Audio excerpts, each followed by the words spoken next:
जब कोई नहीं आता, आप लोग मेरे साथ गाएंगे। जब कोई नहीं आता मेरे बाबा आते हैं,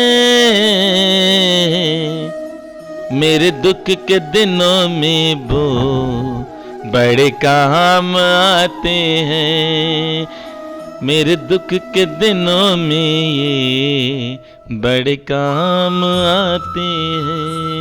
जब कोई नहीं आता मेरे बाबा आते हैं,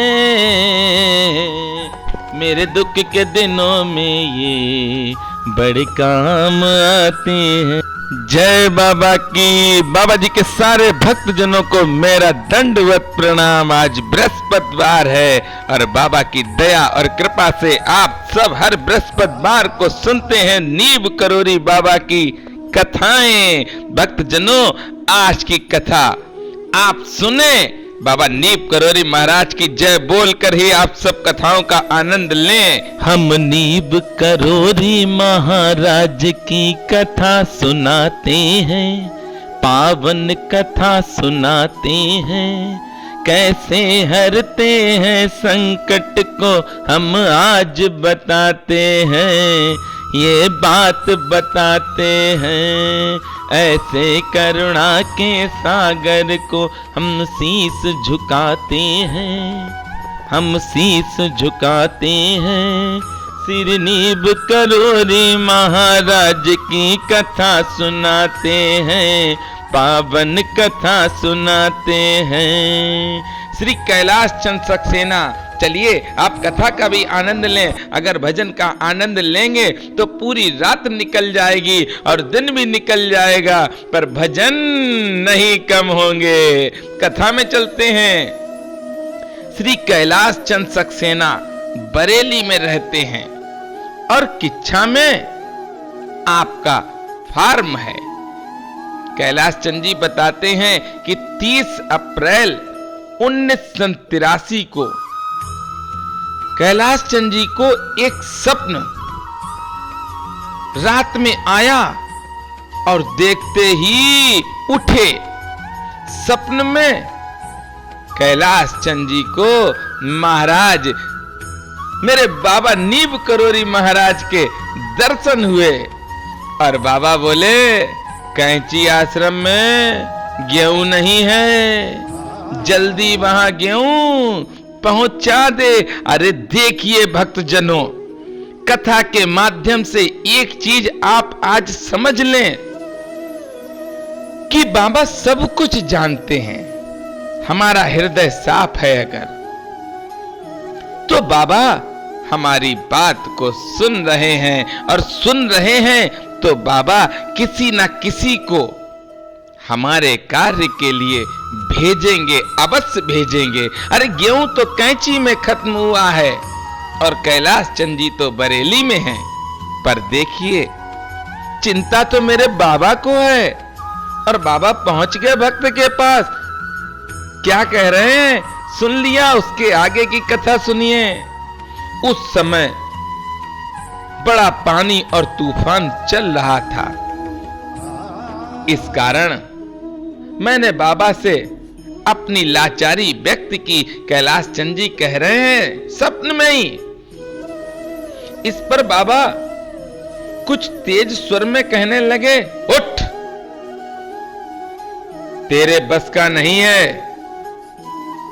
हमारे तो बस का है। जा, काम पर जा। 3 मई तक गेहूं पहुंच जाना चाहिए। देखिए भक्तों, बाबा का आदेश है कि तेरे बस का नहीं है, मेरे तो बस का है। यही प्रमाणित है, यही सत्य है। हम लोगों के बस का कुछ भी नहीं है। हम लोग कभी ना सोचे कि ये कार्य कर लेंगे, कभी ना इसकी परेशानी लो, न टेंशन लो दिमाग में। अरे हम लोग समर्पण भाव से बाबा को पुकारें और बाबा से कहें। तो देखिए बाबा क्या क्या कह रहे हैं भक्त से सपन में। कैलाश चंद जी की आंख खुल गई और सवेरे ही अपने फार्म को कैलाश चंद जी चले गए। कैलाश चंद जी ने गेहूं कटवाया, बोरे मंगवाए और उन्हें भरवाया। एक ट्रक की चिंता करने लगे। फिर देखिए भक्त चिंतित होने लगा। जिसमें वे कैंची भेजे जा सकें, उसी समय एक खाली सरकारी ट्रक कैलाश चंद जी के फार्म के आगे आकर खड़ा हो गया। अरे उसे तो खड़ा होना था। यह ट्रक हल्द्वानी जा रहा था। कैलाश चंद जी ने चालक से बातें की और उन गेहूं के बोरों को आगे कैंची भेजने के लिए हल्द्वानी में बाबा ने एक व्यापारी भक्त नंदलाल जी के पास पहुंचाने को कहा। कितनी चिंता है मेरे बाबा को भक्तों। चिंता उसी की है बाबा को जो निर्मल मन वाला है, जो बाबा से प्रेम करता है, जो भी कार्य करता है बाबा से पूछ कर करता है, और जो भी कार्य हो जाता है वह समर्पित भी बाबा को कर देता है। इसी पे मुझे एक भजन आ गया याद। क्या करना चाहिए और मैं क्या हो गया, मैं अपने आप को बताता हूं। मुझे रास आ गया है। बाबा के चरणों में एक अर्जी है मेरी छोटी सी। मुझे रास आ गया है तेरे दर पे सर झुकाना। मुझे रास आ गया है तेरे दर पे सर झुकाना। तुझे मिल गया पुजारी, तुझे मिल गया पुजारी, मुझे मिल गया ठिकाना। मुझे रास आ गया है तेरे दर पे सर झुकाना। तेरी बंदगी से पहले, यह प्रमाणित और सत्य है भक्तजनों, तेरी बंदगी से पहले मुझे कौन जानता था। तेरी बंदगी से पहले मुझे कौन जानता था। जब कथा बनती है भक्तजनों तो मन होता है कि भजन भी गा लूं।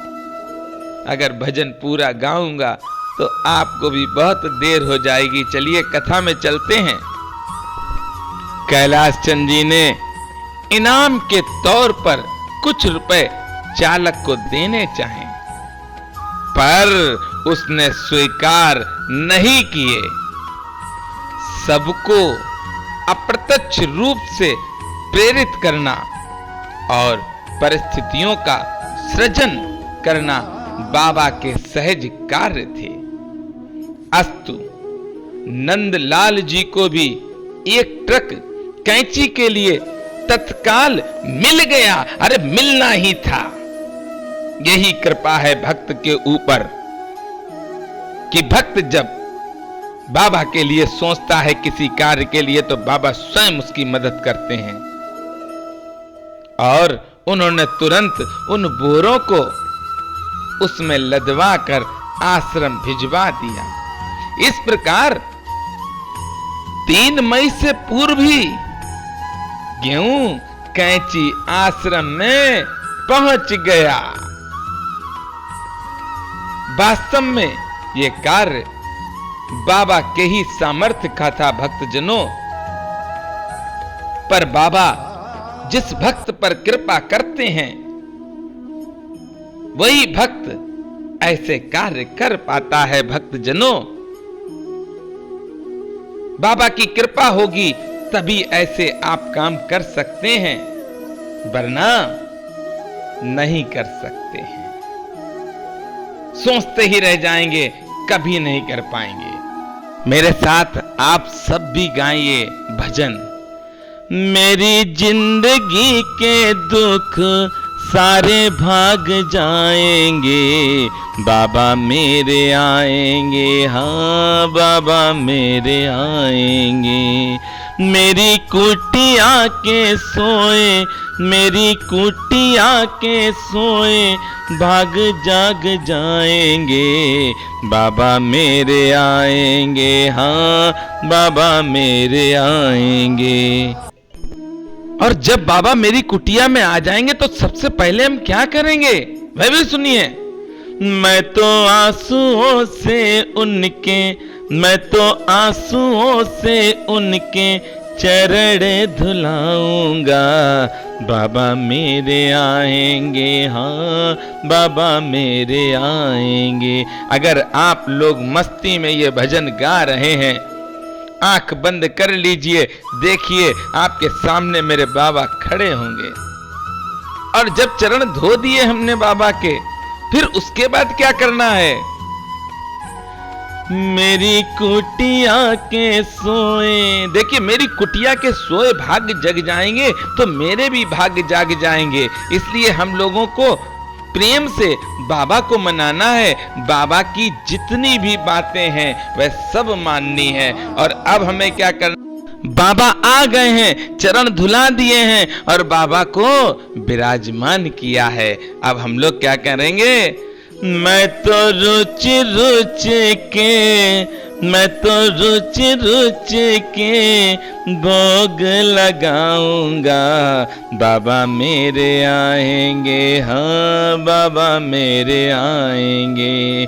अपने हाथों से, अपने हाथों से बाबा को खिलाऊंगा, बाबा मेरे आएंगे, हाँ बाबा मेरे आएंगे।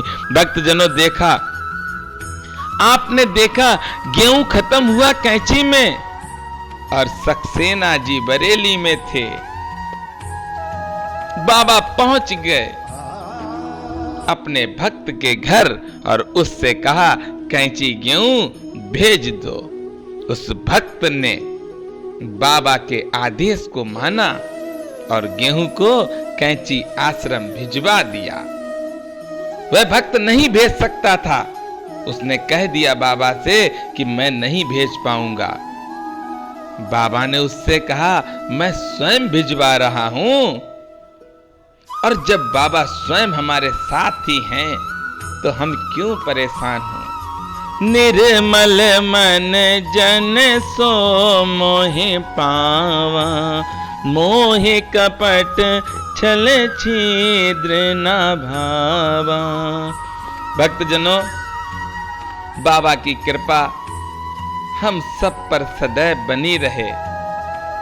मैं बाबा से प्रार्थना करता हूं कि हे गुरुदेव भगवान, हम लोगों के पास ज्ञान नहीं है, बुद्धि नहीं है, ना मैं आपकी पूजा करने योग्य हूं।